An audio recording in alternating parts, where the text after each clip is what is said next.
We are going to be treating today the elasticities of demand and supply. Elasticities of demand and supply. The objective of this video are so you understand what elasticity means, the types of elasticity that we have, the various ways to calculate them, degrees of elasticities, both of supply and the demand. Moving into it, what do we understand by elasticity of demand? This refers to the degree of responsiveness of quantity demanded of a commodity to changes in any of its determinants. The degree of responsiveness of quantity demanded of a commodity to changes in any of its determinants like price, income, and the rest. Elasticity of demand is the degree of responsiveness of quantity demanded of a commodity to changes in any of its determinants. What are the types of elasticities of demand that we have? We have price elasticity of demand. This is defined as the degree of responsiveness of quantity demanded to a change in price of a commodity. The degree of responsiveness of quantity demanded to a change in price of a commodity. How is it measured? It is measured as percentage change in quantity demanded divided by percentage change in price. The formula is written below. The percentage change in quantity demanded divided by the percentage change in price. How do we calculate percentage change in quantity demanded? It's just basically subtracting the new quantity from the original quantity divided by the original quantity multiplied by 100. New quantity minus original quantity divided by original quantity times 100. Then for percentage change in price, we have new price subtracted from the old price divided by the old price, that is original price, multiplied by 100. The coefficient of price elasticity of demand is -1. So basically the formula is written as -1 open bracket percentage change in quantity demanded divided by percentage change in price. Why does price have a negative coefficient? Remember the law of demand that states the higher the price, lower the quantity demanded, and the lower the price, higher the quantity demanded. You can see that price has an inverse relationship with quantity demanded, whereby when the price increases, quantity demanded falls, which led to a negative coefficient. When price has an inverse or negative relationship with quantity demanded, the coefficient of elasticity of price would become negative. Looking at the example that we have below, if at 8 naira per tuber, 20 tubers were demanded, and when the price fell to 6 naira per tuber, 30 tubers were demanded, what is the elasticity of demand? You can see that the old price was 8 and the old quantity was 20, and then the price fell to 6 and the quantity demanded increased to 30. How do we calculate that? Remember the formula I gave earlier: percentage change in quantity demanded divided by percentage change in price. Here, to calculate percentage change in quantity demanded, would subtract the new price, that is 30, from the old price, that is 20. So 30 minus 20 is 10, divided by the old price, that is 20, multiplied by 100, divided by 1, where we have 50%. Then to calculate the percentage change in price, we have 6 minus 8, which is -2, divided by the original price 8 times 100, where we have -25%. So percentage change in quantity demanded was 50, percentage change in price was -25. Dividing these two together, we have -2 as our answer. -2 multiplied by the -1 we have as the coefficient led to the answer 2. Gave us the answer 2, which implies that price is elastic. How do we come about the fact that price is elastic? Any whenever we have the answer greater than 1, whenever demand is greater than 1, it just means that it is elastic. What are the determinants of price elasticity of demand? We have nature of the commodity. That is whether the commodity is a necessity, a luxury, or inferior good. Necessity goods, that is goods that are very necessary, like basic needs of or wants of humans, have inelastic demand. Necessity goods have inelastic demands because they are compulsory. People cannot do without them. Therefore, they have inelastic demand. I'm going to explain what inelastic demand is later. While luxury goods have elastic demand. Habits, goods consumed as habits, would have inelastic demand. Consumers' income. When the percentage of a consumer's income spent on a commodity is large, demand tends to be inelastic and vice versa. Before continuing the determinants of price elasticity of demand so that we can understand very well what this whole thing implies, we're going to be looking at the various types of elasticities of demand. We have first elastic demand. Demand is said to be elastic when a change in the price of a commodity results in a more than proportionate change in quantity demanded. Example, if demand is elastic, an increase in price will lead to a more than proportionate fall in quantity demanded. That is when demand is greater than 1. And examples of goods that are like this are goods of luxury goods. When the prices of such goods increases, we have a more than proportionate change in the quantity demanded of such goods. Then moving to inelastic demand. Demand is said to be inelastic when a change in price will result in a less than proportionate change in quantity demanded. A change in price will lead to a less than proportionate change in the quantity demanded. If demand is inelastic, an increase in price will lead to a less than proportionate fall in quantity demanded. That is, an increase in price or a change in price will not really affect the quantity of that good demanded. Example are necessity goods, where goods like water, etc. If the price of water increases now, it might not really affect the quantity demanded because water is a necessity of life. It is very necessary. Therefore, people would still buy water regardless of the price because it is a necessity of life. I just what inelastic demand is goods that when the demand or price, a change in price will lead to a less than proportionate fall in quantity demanded. And I gave an example of goods of necessity. We also have goods that are consumed out of habits. An increase in the prices of this type of good would not really affect the quantity demanded. It's not really lead to a fall in quantity demanded. The fall will be less than proportionate considering the increase in price because they are consumed out of habits. The consumer is already used to consuming those type of goods. Therefore, this type of goods would have inelastic demand. In this case, demand is said to be less than 1. Then we have unitary elastic demand. This is when a small percentage change in price bring about the same proportionate change in quantity demanded. A small percentage change in price will bring about the same proportionate change in quantity demanded. Example, we have when demand is equal to 1. When demand is equal to 1.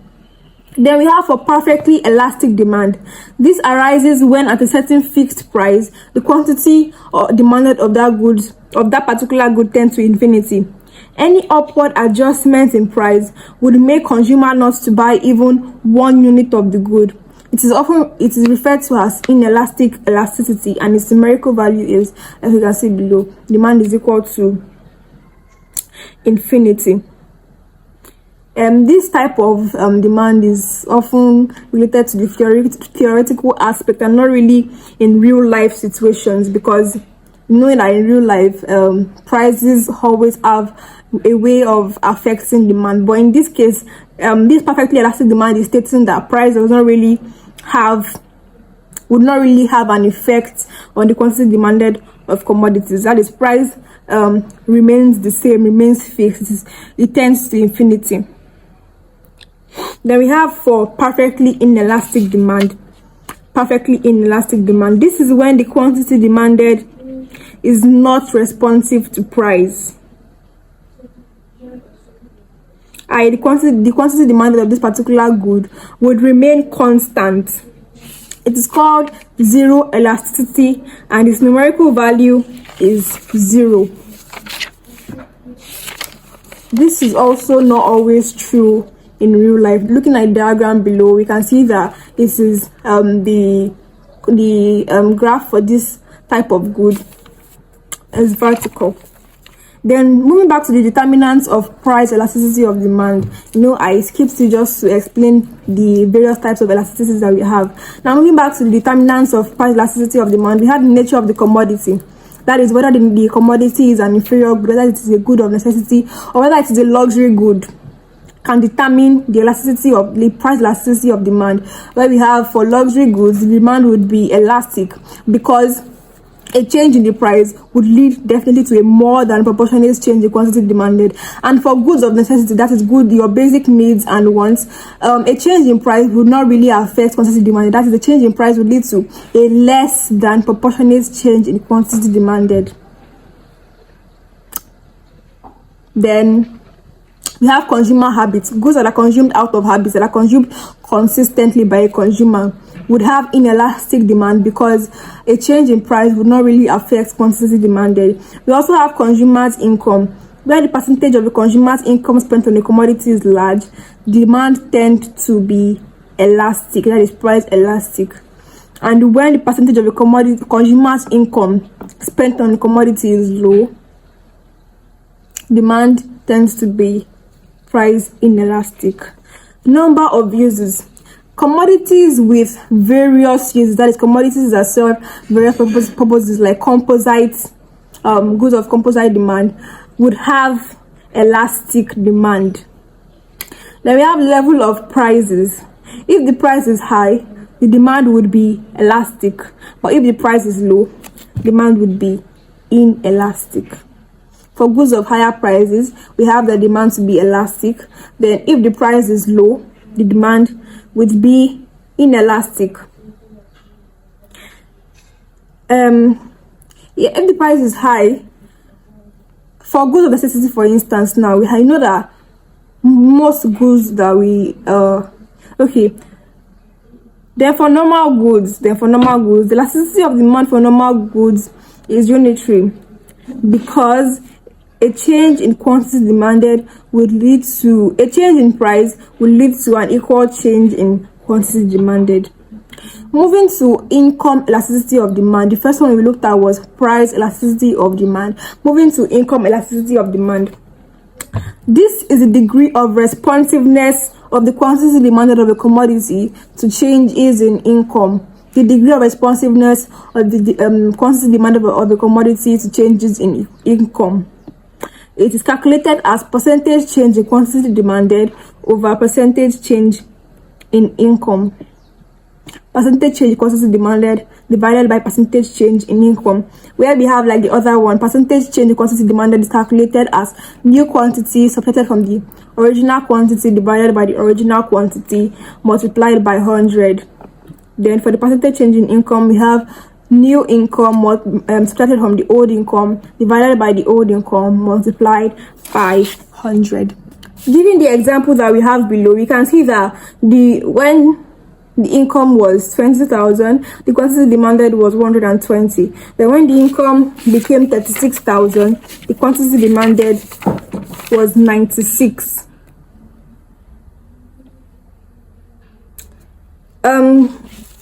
Calculating the percentage change in quantity demanded first. Sorry, I stammer a lot. Percentage change in quantity demanded first. We have 120 minus 96 divided by 120 multiplied by 100 over 1, where we have 20%. Then for change in income, Subtracting the new from the old, we have 36,000 minus 20,000 divided by 20,000 multiplied by 100. There we have 80%. So percentage change in quantity demanded divided by percentage change in income. Percentage change in quantity demanded in this case was 20%. Then the percentage change in income was 80%, leading us to have 0.25 as the result for the elasticity. This 0.25 is less than 1. And remember, what type of elasticity would we refer to this as? That is inelastic. Elastic is the only type of elasticity of demand that is less than 1. Elastic is greater than 1. Inelastic is less than 1.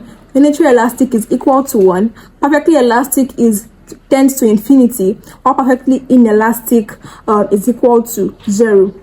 So in this case, where we have quantity demanded being lower than the income, it would lead to an inelastic. The elasticity of income in this case would be inelastic. And what type of goods have inelastic demand?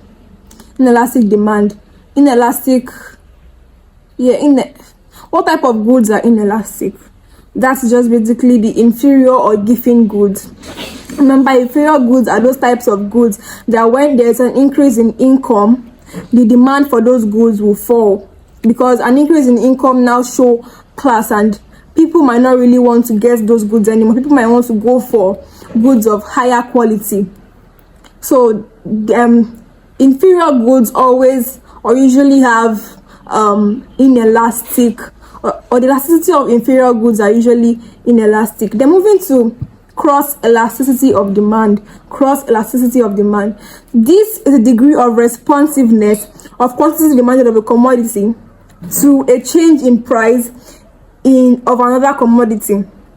The degree of responsiveness of quantity demanded of, let's say, commodity X to a change in price of commodity Y. It measures the relationship between changes in price and quantity of both complementary and competitive goods. Cross elasticity of demand is negative for complementary goods, but positive for substitute goods. Cross elasticity of demand is negative for complementary goods, but it is positive for substitute goods. How, if you might ask? So for complementary goods, I remember, are those goods that are jointly demanded. That is, they need each other for them to function. Let me give an example of these pegs now. This cannot work together. See, it is practically useless, except it has a clip holding them together. So this, let's say, is a complementary good. Now they need each other to be able to function. So if there's an increase in the price of these pegs, it will in turn lead to an increase in the price of this one. And remember, law of demand states that an increase in the price of a commodity would lead to a decrease in the quantity demanded. If there's an increase in the price of this commodity, it would lead to a decrease in the quantity demanded. And because these two goods are in joint supply, whatever effect this one has would lead to the same effect in this one. So definitely an increase in the price of this and a decrease in the quantity demanded would reflect the same on this one. That is an increase in the price and decrease in quantity demanded. I hope that is understandable. And remember, for cross elasticity of demand, it is just measuring the degree of responsiveness of change in the quantity demanded of commodity X to a change in price of commodity Y. So let's say this is the commodity X and this is commodity Y. A change in quantity demanded of X, that is a decrease in quantity demanded of this X, and an increase in the price of Y would lead to a negative elasticity of demand. Percentage change in quantity demanded of X and divided by a percentage change in the price of Y. When there's an increase in the price of this one, which would lead to a decrease in the quantity demanded, it would in turn lead to a decrease in quantity demanded and an increase in price.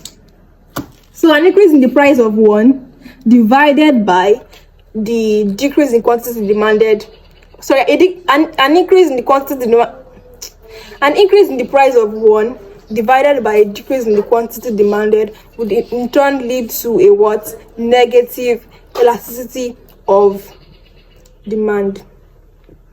Well, that's understandable. Then for the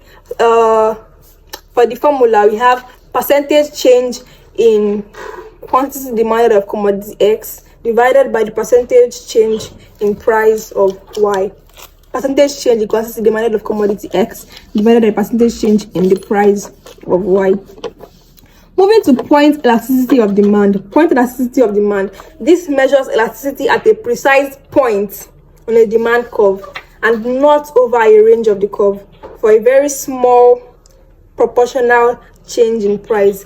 This type of elasticity just measures the elasticity at a precise point in a demand curve. It does not measure the whole range of the curve, unlike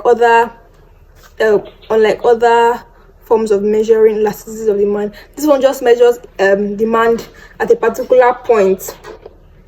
We have the formula to be change in quantity divided by change in price multiplied by price over quantity. And change in quantity is known as what? Q2, that is quantity 2 minus quantity 1. Change in price is price 2 minus price 1 multiplied by price 1 divided by quantity 1. I hope that is explainable, understandable, sorry. Then we have for arc elasticity of demand.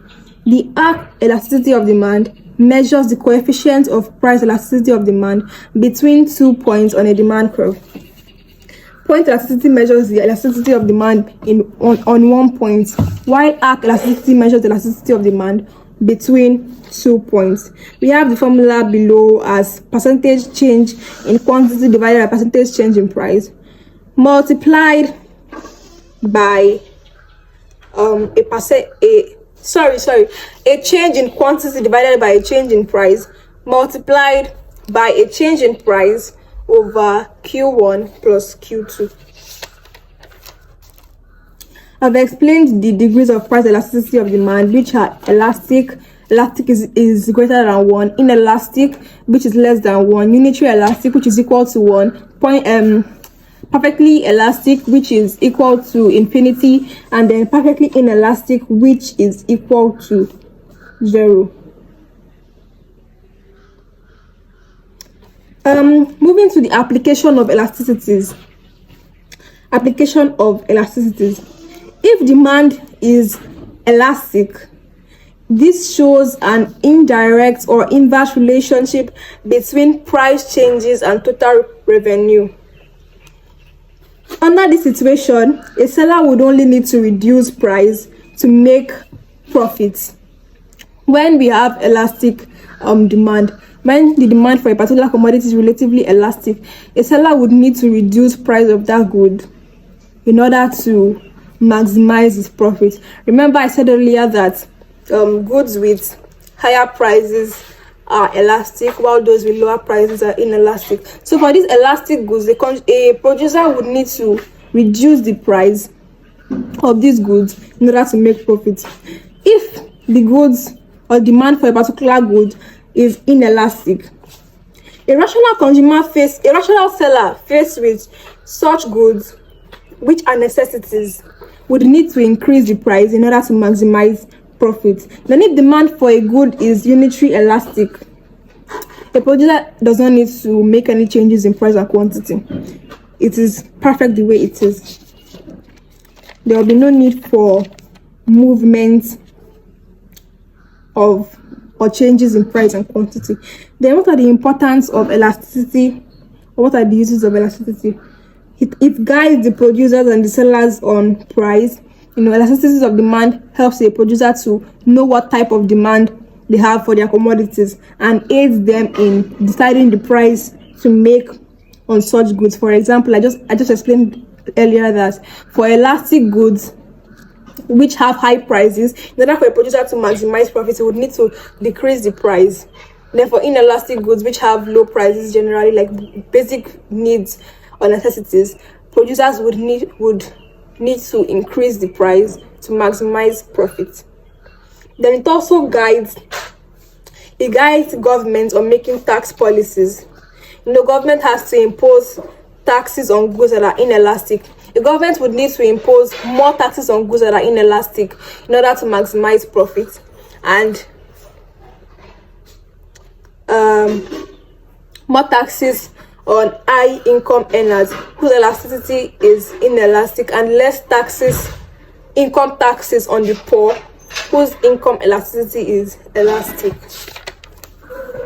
That's basically it on elasticity of demand. Moving to elasticities of supply. It's basically the same explanation, but would look into it now. Elasticities of supply measures the degree of responsiveness of a change in price to changes in quantity supply. Elasticity of supply measures the degree of responsiveness of supply to changes in price. It is also defined as the percentage change in quantity supplied divided by percentage change in price. Percentage change in quantity supplied divided by percentage change in price. For supply, the coefficient of supply is positive because supply has a direct relationship with price, unlike demand that has an inverse relationship with price. Supply has a direct relationship with price, therefore the coefficient of supply is positive. Under this, we also have elastic supply, inelastic supply, initially elastic supply, perfectly inelastic, and perfectly elastic.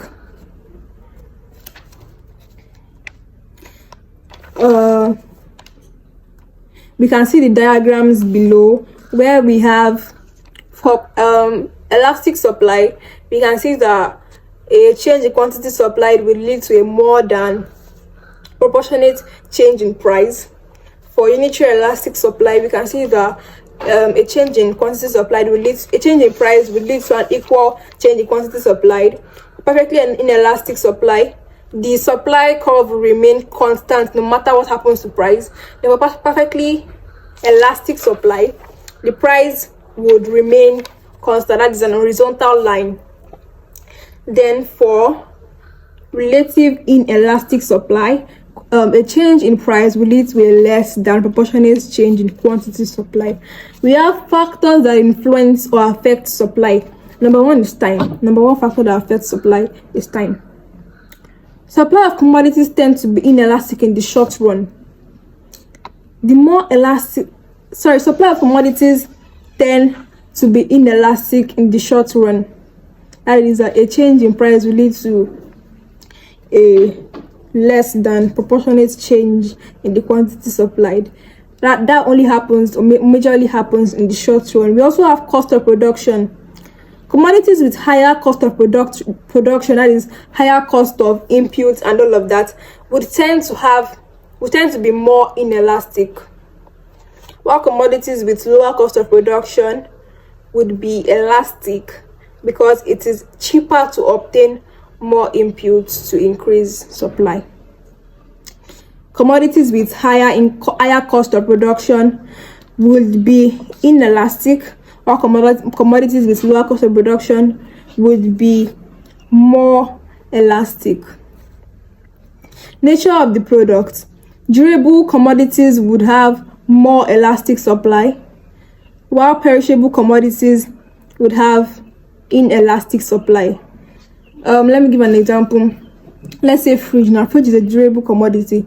It would have elastic supply because a change in price would lead to a more than proportionate change in quantity supply. That is, if there's an increase in the price, it will lead to consumers increasing the quantity supplied. And if there's a decrease in price, consumers will also decrease quantity supplied as well. But for non-durable goods like perishable goods like tomatoes and all of that, if prices increases, producers cannot necessarily increase supply. Why? Because these goods can perish.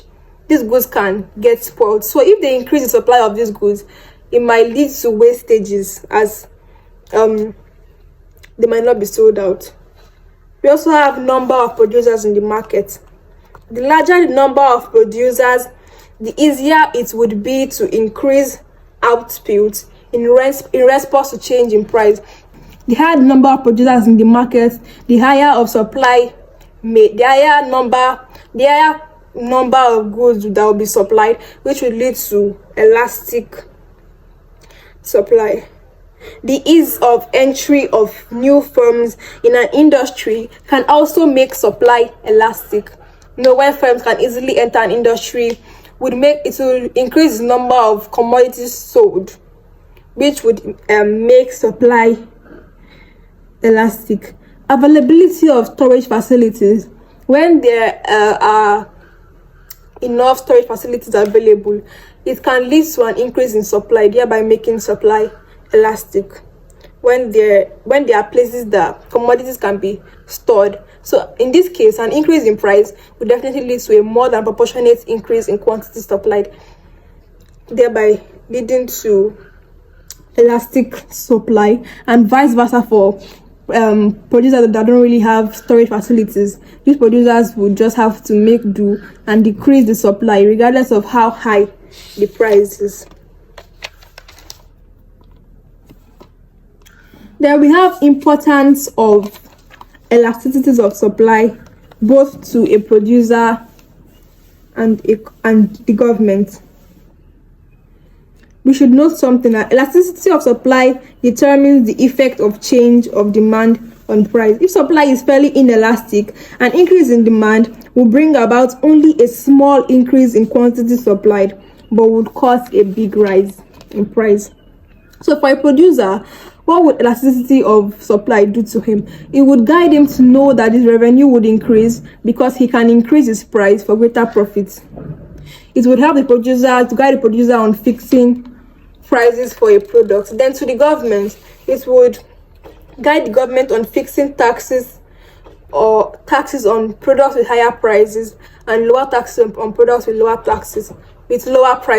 It would also help the government discourage the consumption of harmful commodities by imposing high tax on such commodities with elastic demand. Examples, we have cigarettes, alcohol drinks, etc. With heavy taxes on goods like this, it will help to reduce consumption because consumers would now purchase less of those products because of the high price. So that is basically it on elasticities of demand and supply.